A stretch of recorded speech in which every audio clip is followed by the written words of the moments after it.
हाँ स्टूडेंट्स, आज पढ़ेंगे बेटा अपन मानक इलेक्ट्रोड विभव या स्टैंडर्ड इलेक्ट्रोड पोटेंशियल। ओके, देखो अपन ने इलेक्ट्रोड विभव के बारे में पहले पढ़ लिया था, तो ये भी उसी के अकॉर्डिंग है, लेकिन कुछ मानक परिस्थितियां हैं जिसके आधार पर अपन इलेक्ट्रोड विभव को मानक इलेक्ट्रोड विभव कहेंगे। देखो बेटा, एक अर्ध सेल का मतलब होता है एकल इलेक्ट्रोड। सेल में दो इलेक्ट्रोड होते हैं, अगर एक इलेक्ट्रोड उपस्थित हो तो उसे अपन अर्ध सेल या एकल इलेक्ट्रोड कहते हैं। एक अर्ध सेल में 298 केल्विन या 25 डिग्री सेल्सियस तापमान पर इकाई सांद्रता के धातु आयन विलयन में इलेक्ट्रोड का विभव ही मानक इलेक्ट्रोड विभव कहलाता है। ओके, तो पहले अपन इसकी परिभाषा लिखते हैं बेटा। एक अर्ध सेल में मतलब एकल इलेक्ट्रोड, एक अर्ध सेल में एक अर्ध सेल में 298 केल्विन ताप या 25 डिग्री सेल्सियस ताप, ठीक है, ताप पर इकाई सांद्रता या 1 मोल प्रति लीटर, इकाई सांद्रता या 1 मोल प्रति लीटर सांद्रता के धातु आयन सांद्रता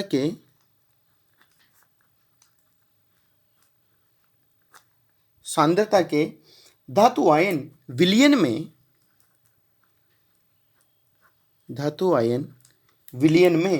इलेक्ट्रोड का विभव ही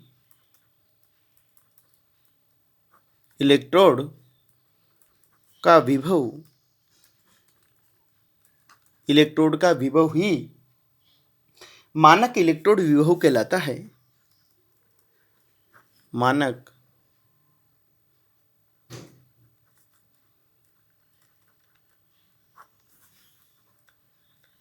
इलेक्ट्रोड विभव कहलाता है। बेटा, इसे अपन ई नोट द्वारा प्रदर्शित करते हैं। इसे ई नोट द्वारा व्यक्त किया जाता है।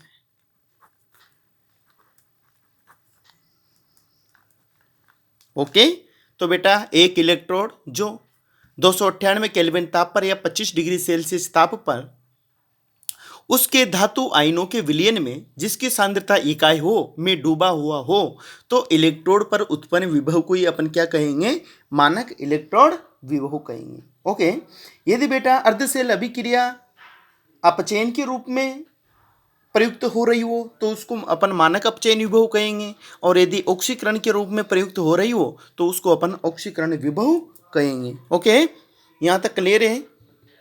नेक्स्ट चलते हैं अपन। यदि सेल की अर्ध अभिक्रिया को यदि सेल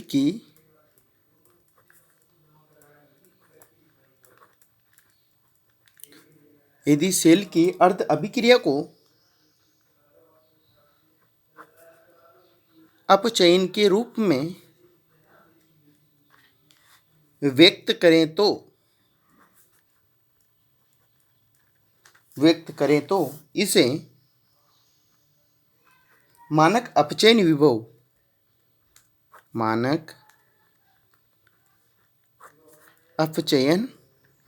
विभव standard reduction potential E not reduction कहते हैं।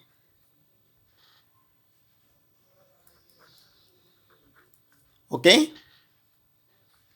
तो देखो यह है मानक अपचयन विभव, और यदि ऑक्सीकरण के रूप में व्यक्त करें तो उसको अपन ऑक्सीकरण विभव कह देंगे, है ना। ओके, देखो बेटा, किसी जो अर्ध सेल होता है उसका विभव ज्ञात करना बहुत कठिन है, अर्थात एकल इलेक्ट्रोड का विभव अपन ज्ञात नहीं कर सकते।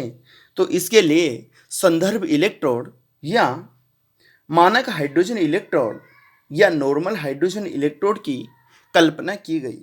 ओके, तो देखो एकल इलेक्ट्रोड का विभव अपन आसानी से ज्ञात नहीं कर सकते, अतः किसी एकल इलेक्ट्रोड के विभव को ज्ञात करने के लिए इसको अपन किसी संदर्भ इलेक्ट्रोड के साथ जोड़ देते हैं।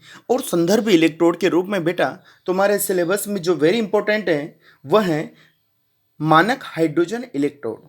ओके, किसी अर्धशेल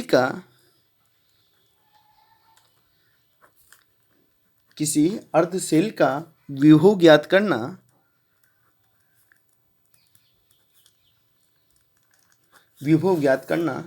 बहुत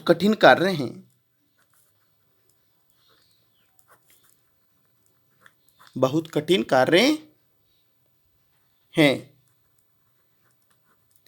अर्धशेल का मतलब एकल इलेक्ट्रोड, मतलब सिंगल इलेक्ट्रोड, एकल इलेक्ट्रोड। ओके, देखो बेटा, इस समस्या का निराकरण करने के लिए अंतरराष्ट्रीय सहमति से एक संदर्भ इलेक्ट्रोड निर्धारित किया गया जिसका विभव स्वेच्छा से शून्य माना जाता है। इसे ही अपन मानक हाइड्रोजन इलेक्ट्रोड या सामान्य इलेक्ट्रोड कहते हैं। ठीक है, तो अब पढ़ेंगे अपन मानक हाइड्रोजन इलेक्ट्रोड, जो वेरी वेरी इंपॉर्टेंट है और कई बार बोर्ड में पूछा जा चुका है बेटा 2 नंबर में। ओके, मानक हाइड्रोजन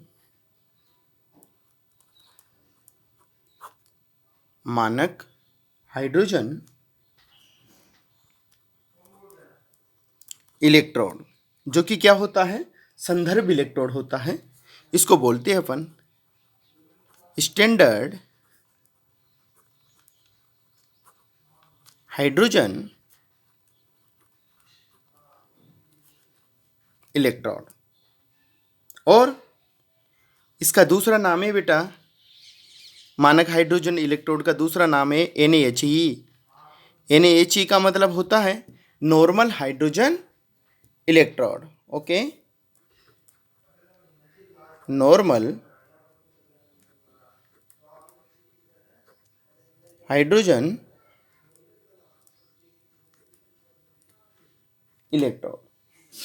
ओके, अर्थात इसे अपन SHE या NHE कहते हैं। NHE का हिंदी में क्या होता है, सामान्य हाइड्रोजन इलेक्ट्रोड।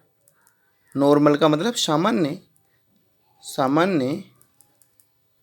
Hydrogen electrode.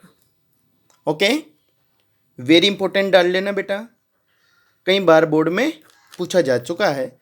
संदर्भ इलेक्ट्रोड या मानक हाइड्रोजन इलेक्ट्रोड या नॉर्मल हाइड्रोजन इलेक्ट्रोड। ओके, तो इसका यूज कब किया जाता है, किसी एकल इलेक्ट्रोड के विभव को ज्ञात करने के लिए मानक हाइड्रोजन इलेक्ट्रोड का उपयोग किया जाता है। ओके,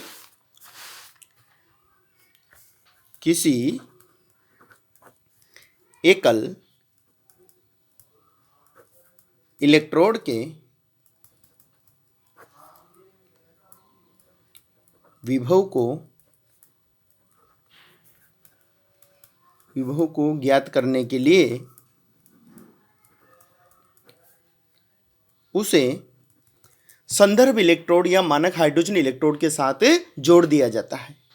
किसी एकल इलेक्ट्रोड के विभव को ज्ञात करने के लिए उसे मानक हाइड्रोजन इलेक्ट्रोड, मतलब संदर्भ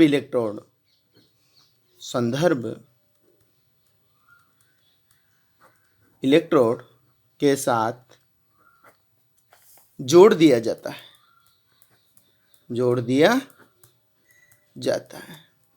ओके, तो पहले बेटा इसका अपन चित्र पढ़ेंगे। बोर्ड में नामांकित चित्र पूछा जाता है मानक हाइड्रोजन इलेक्ट्रोड का। ओके, तो देखो मानक हाइड्रोजन इलेक्ट्रोड क्या होता है, अपन चित्र बनाते हैं। ये एक बीकर होता है। ओके, इस बीकर में एक प्लेटिनम का इलेक्ट्रोड होता है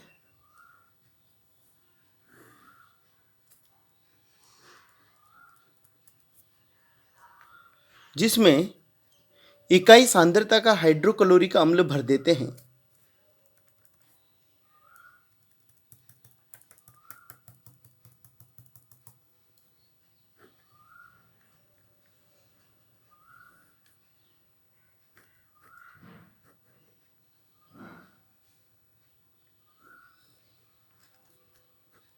ओके,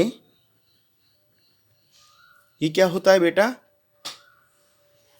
एक इलेक्ट्रोड होता है, ये कांच की नली होती है, ग्लास ट्यूब, कांच की नली। ओके, ये बीकर होता है और इसमें क्या भर देते हैं अपन? 1 मोलर सांद्रता का HCl विलियन। ओके, 1 HCl विलियन भर देते हैं। देखो, जो ये प्लेटिनम इलेक्ट्रोड होता है, ये कोटेड होता है बेटा प्लेट ब्लैक से। कार्बन ब्लैक इसके चारों तरफ अपन पोत दिया जाता है या पॉलिश कर दी जाती है। ये है प्लेटिनम फॉयल। ये प्लेटिनम इलेक्ट्रोड कर लेते हैं अपन, प्लेटिनम इलेक्ट्रोड होता है। और ये नीचे क्या है? Platinum foil. फॉयल का मतलब होता है Parnika. Platinum foil coated with platinum black. यह प्लेटिनम पर्णिका होती है जिसके ऊपर प्लेटिनम ब्लैक का कवर चढ़ा होता है। ओके, अब इस प्लेटिनम जो इलेक्ट्रोड होता है, इस पर एक वायुमंडलीय दाब पर हाइड्रोजन गैस प्रवाहित करते हैं अपन। कितने पर बेटा?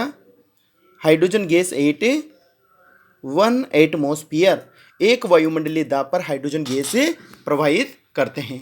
ओके, तो ऐसा इलेक्ट्रोड जिसे 1 HCl विलियन में इकाई सांद्रता पर डुबो दिया जाए तथा इस पर एक वायुमंडलीय दाब पर हाइड्रोजन गैस प्रवाहित किए जाए, तो इस प्रकार से निर्मित संदर्भ इलेक्ट्रोड को ही अपन मानक हाइड्रोजन इलेक्ट्रोड कहते हैं, जिसका जो इलेक्ट्रोड विभव है उसको बेटा स्वेच्छा से शून्य माना जाता है। ओके, तो ये हो गया अपना मानक hydrogen electrode. Very very important है, कई बार बोर्ड में पूछा जा चुका है। SHE मानक हाइड्रोजन इलेक्ट्रोड और NHE। ओके, इसकी जो कार्य प्रणाली है इसको मैं सेंड कर दूंगा बेटा तुम्हें PDF फाइल के रूप में। ओके, तो इसके देखो कार्य प्रणाली देख लो, इसकी कार्य प्रणाली कैसी होती है। देखो बेटा, चित्र को देखने पर तुम्हें पता चलता है कि एक कांच की नली में एक प्लेटिनम तार सील करके उसके एक सिरे पर सूक्ष्म विभाजित प्लेटिनम से लेपित प्लेटिनम पर्णिका सील कर देते हैं। जो प्लेटिनम पर्णिका तुम्हें दिखाई दे रही है, इस इलेक्ट्रोड को बेटा एक बीकर में रखते हैं। ठीक है, इस बीकर में जलीय HCl का इकाई मोलर सांद्रता वाला विद्युत अपघट्य विलयन भरा होता है। ओके, 298 केल्विन ताप पर तथा एक वायुमंडलीय दाब पर हाइड्रोजन गैस लगातार प्रवाहित करते हैं। ठीक है, वायुमंडलीय दाब कितना होता है? एक वायुमंडलीय दाब, और ताप कितना होता है? 298 केल्विन ताप। तो 298 केल्विन ताप पर तथा एक वायुमंडलीय दाब पर हाइड्रोजन गैस इस प्लेटिनम इलेक्ट्रोड पर लगातार प्रवाहित करते रहते हैं। ओके,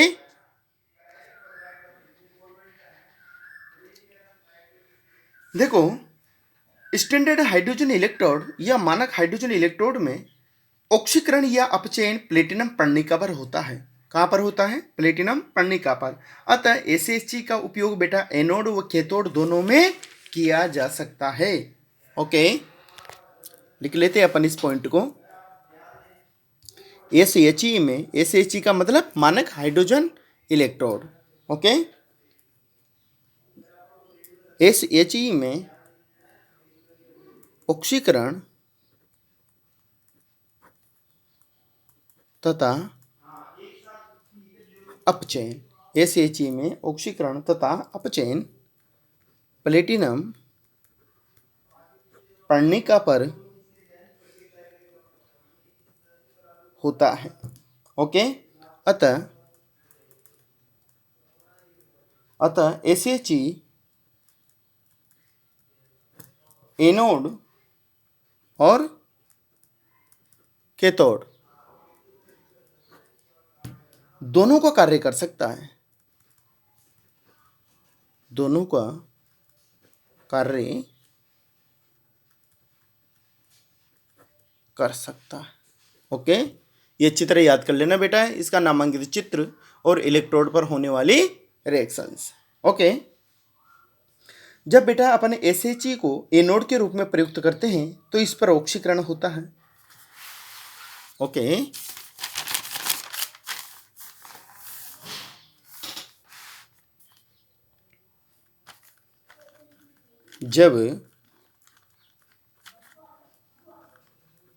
जब एसएचई को एनोड के रूप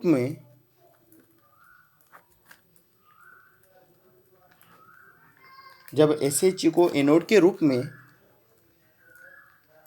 प्रयुक्त करते हैं तो इस पर क्या होता है? ऑक्सीकरण होता है। ऑक्सीकरण होता है। ओके, देखो बेटा, अर्धशेल अभिक्रिया देखते हैं अपन।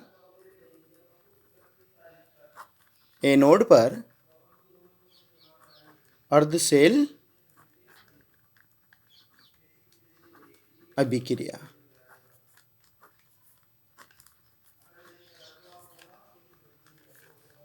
ओके, तो देखो एनोड पर क्या होता है? ऑक्सीकरण होता है। H2 हाइड्रोजन गैस प्रवाहित कर रहे थे अपन, तो क्या बन जाता है? 2H plus plus 2 electron. Okay, ये क्या हो गया? ऑक्सीकरण। इसके लिए जो इलेक्ट्रोड पोटेंशियल होता है, इलेक्ट्रोड पोटेंशियल वो कितना होता है? 0। स्वेच्छा से कितना माना जाता है? 0.0 वोल्ट। ये किस पर होता है? एनोड पर। इसका अपन सेल डायग्राम बना सकते हैं। देखो, एनोड को अपन सेल डायग्राम में बाईं हाथ की तरफ लेते हैं बेटा, तो इलेक्ट्रोड क्या था? प्लेटिनम। प्लेटिनम के ऊपर क्या प्रवाहित हो रही है? Hydrogen gas. ओके, सांद्रता कितनी है? एक वायुमंडलीय दाब पर क्या हो रही है? हाइड्रोजन गैस प्रवाहित हो रही है। किसके संपर्क में? इलेक्ट्रोड H प्लस आयनों के, अर्थात HCl विलयन में। HCl विलयन की सांद्रता क्या थी? 1 मोलर। ओके, ये तो हो गया इसका ऑक्सीकरण विभव। अब यदि एसएचई को बेटा कैथोड के रूप में व्यक्त करें तो इस पर अपचयन होता है। ओके, जब एसएचई को कैथोड के रूप में प्रयुक्त करें तो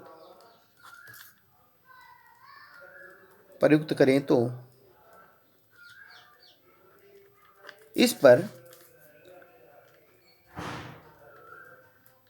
अपचयन होता है। ओके, क्या होता है इस पर? अपचयन। ठीक है, अब देखो अर्धशेल अभिक्रिया लिख लेते हैं बेटा अपन अपचयन के लिए। तो कैथोड पर अर्धशेल अभिक्रिया,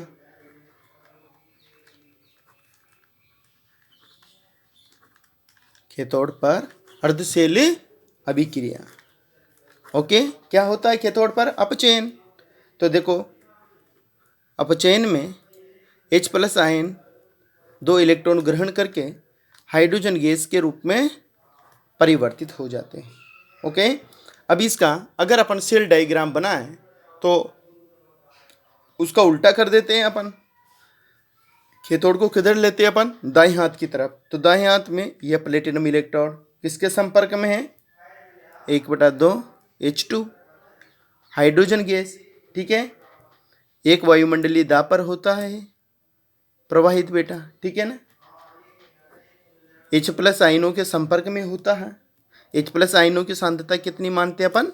1 मोलर। ये इसका सेल डायग्राम हो गया। ओके, अब इसके लिए